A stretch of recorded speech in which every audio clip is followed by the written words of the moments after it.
Ruta electoral.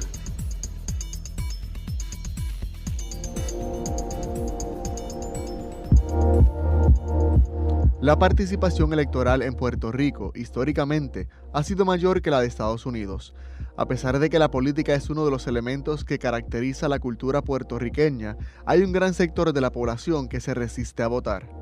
El profesor de Ciencia Política del recinto de Río Piedras de la Universidad de Puerto Rico, José Javier Colón Morera, reveló algunas de las transformaciones en la participación electoral tanto en la isla como en Estados Unidos. El sistema de votación en Estados Unidos es más complicado para el elector y no se eligen todos los puestos un mismo día.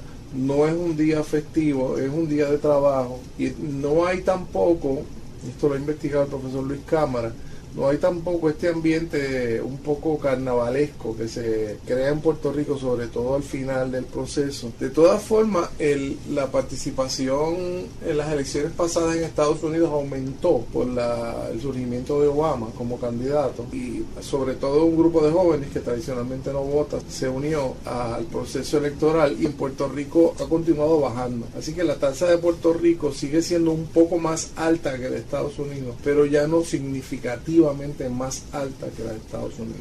Empieza a haber como un proceso de desencanto, ¿verdad?, con el proceso político, porque ha habido un proceso de bipartidismo en Puerto Rico donde se han turnado en el poder distintos partidos, pero algunos problemas estructurales básicos de desempleo, de pobreza, de marginación, de corrupción han seguido manifestándose de forma bastante intensa. Entonces hay un sector del electorado que empieza no estoy diciendo que esto sea correcto, pero empieza a percibir que da igual, que no importa por quién voten, el resultado va a ser el mismo. Un estudio realizado por Colón Morera y su grupo de estudiantes en verano reflejó que el 35% de los electores entrevistados no se identificó con ningún partido político. La investigación también sostiene que este porciento es mucho mayor al de los electores que sí se identificaron con una ideología política. Es interesante porque puede hablar de que se está creando un electorado independiente que no se identifica necesariamente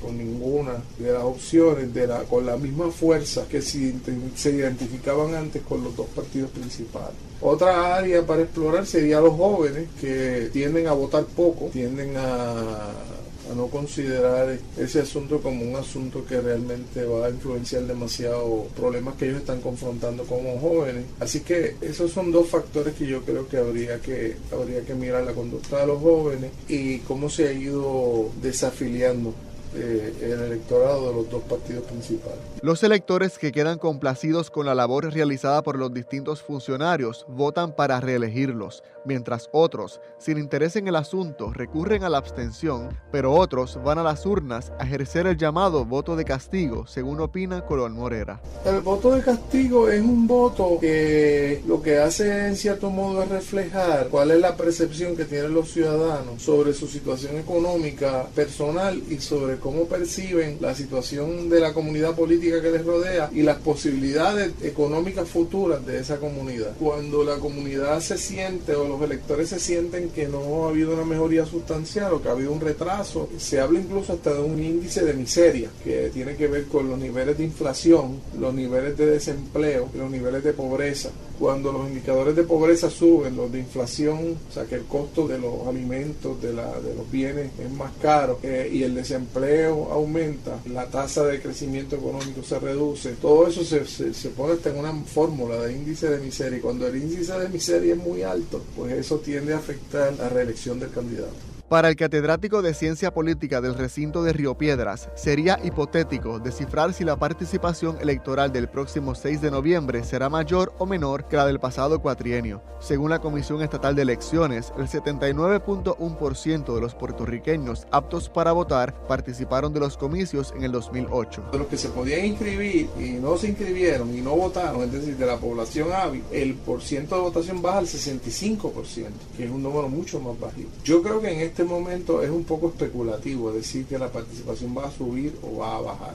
Lo que sí está claro es que el llamado voto castigo se puede manifestar de dos formas: que se activen electores del otro partido para votar en contra del partido incumbente, pero también sucede que si los del partido incumbente no están satisfechos, no van a votar. Es decir, en este caso, PNP que pueden decir: yo no estoy satisfecho con el gobierno de Fortuño, pero no le voy a dar mi voto a un popular, así que me quedo en mi casa. Los resultados del referéndum del pasado 19 de agosto reflejaron que solo el 35% del electorado puertorriqueño salió a votar. Esta disminución, según Colón Morera, podría perjudicar a un sector en particular. El referéndum último de la fianza, si bien es otra cosa, es un proceso que va dirigido a un tema en particular, fue relativamente bajo la participación, sobre todo entre los electores del PNP.